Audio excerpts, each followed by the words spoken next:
The city was already burning when Daniel Ward realized one final mission had just found him. He stood in the wreckage, staring at the smoke, the sirens, and the twisted steel around him. Somewhere beneath that chaos lay a stolen prototype weapon, a dead man's secret, and the reason his quiet retirement had just ended in an instant. Daniel had spent years trying to leave war behind. He wanted mornings with his wife, Anna. He wanted to teach his daughter how to drive. He wanted peace. But peace never lasts long for men like him. Not when someone dangerous knows exactly where to find his family. A few hours earlier, Daniel was living like a man who had finally escaped the battlefield. He fixed things around the house. He kept to himself. He ignored old contacts. But then a former intelligence handler named Ruiz showed up with a problem too big to ignore. A high-value prototype had vanished from a secured warehouse near the port. Not stolen by force. Taken the smart way. Paperwork, fake credentials, a clean handoff, and a carrier that never existed.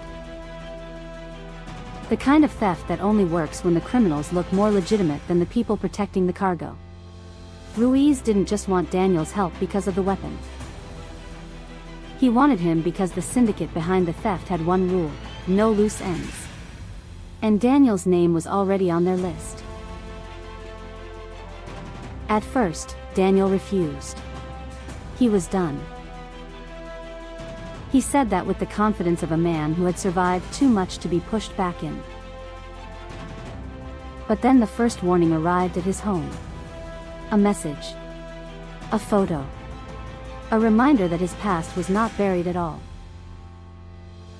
It was waiting just outside his door. Suddenly, this wasn't about duty. It was about family. So Daniel did what he always did when the world turned violent. He gathered a small team and got to work.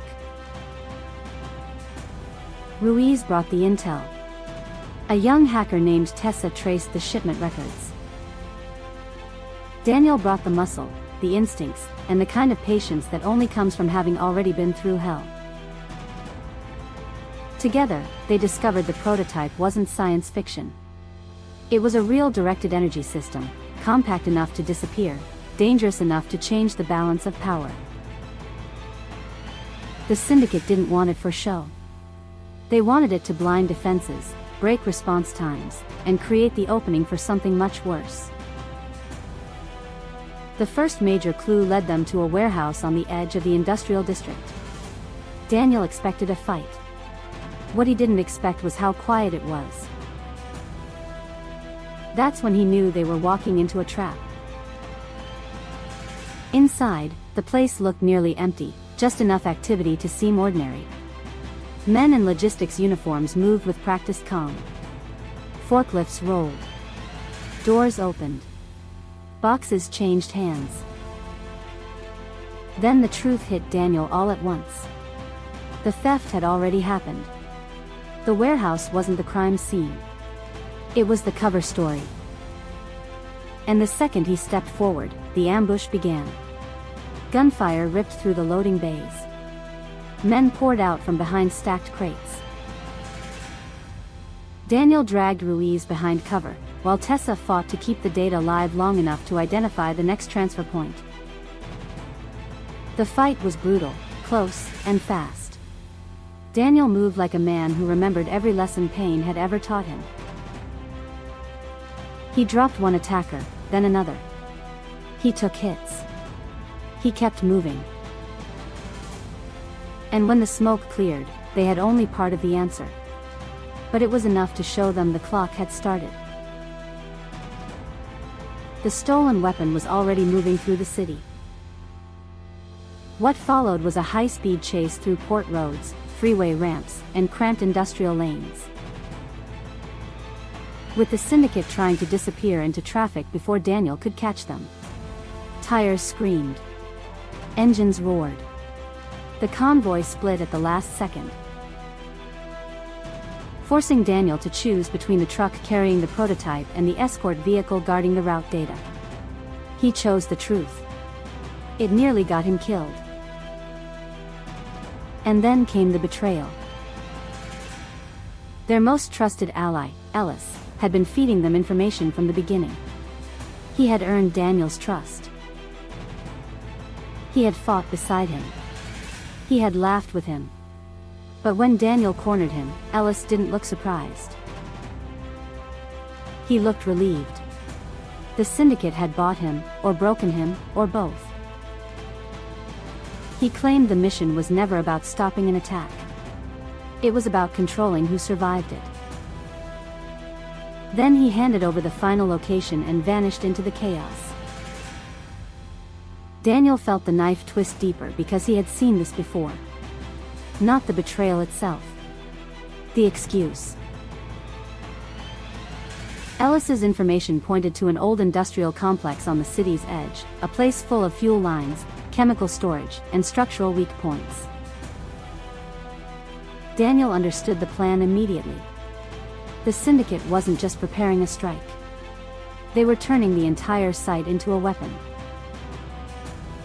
A single ignition point there could set off a chain reaction that would tear through the surrounding district.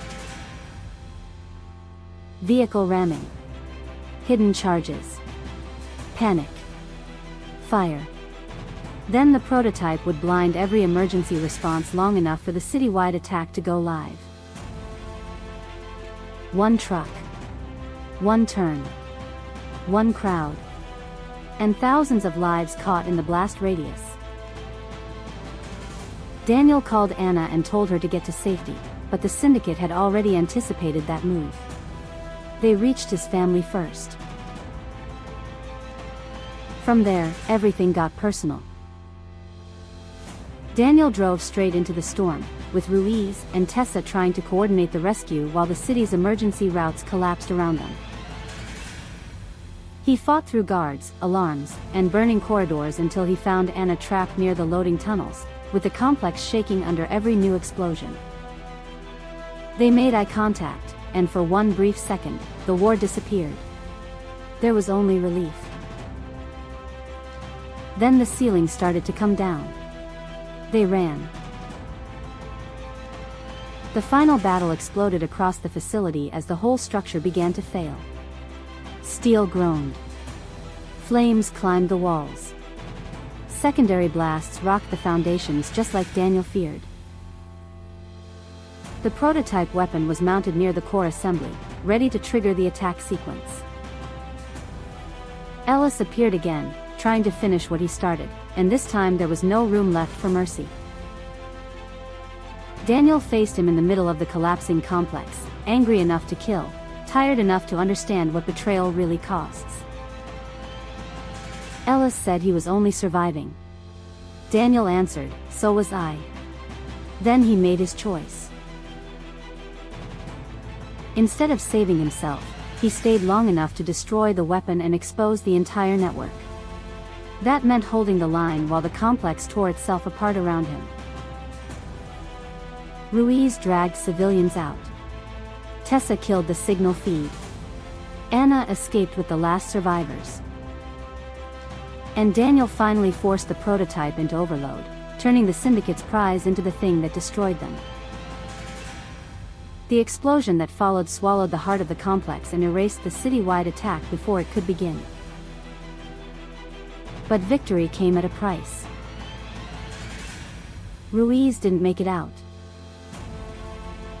He was the one who kept Daniel in the fight when Daniel wanted to walk away, and the one who chose sacrifice without hesitation when the building collapsed around them. His death hit harder than any bullet, because Daniel knew exactly what kind of man it took to stand there and hold the line. The city lived. His family lived. But the cost of that survival would stay with him forever. By the time Daniel stepped out of the wreckage, the smoke had started to clear. The city was still standing. The syndicate was broken. The prototype was gone. And the man who had tried so hard to stay retired was left with nothing except the truth he had spent years avoiding. Some wars don't end when you walk away. They end when you're willing to lose something you cannot replace. Daniel had saved thousands. He just couldn't save everyone. And that is what makes this victory hurt so much. If you were him, do you save your family first, or stop the citywide attack first? Comment your choice and the moment you spotted the traitor.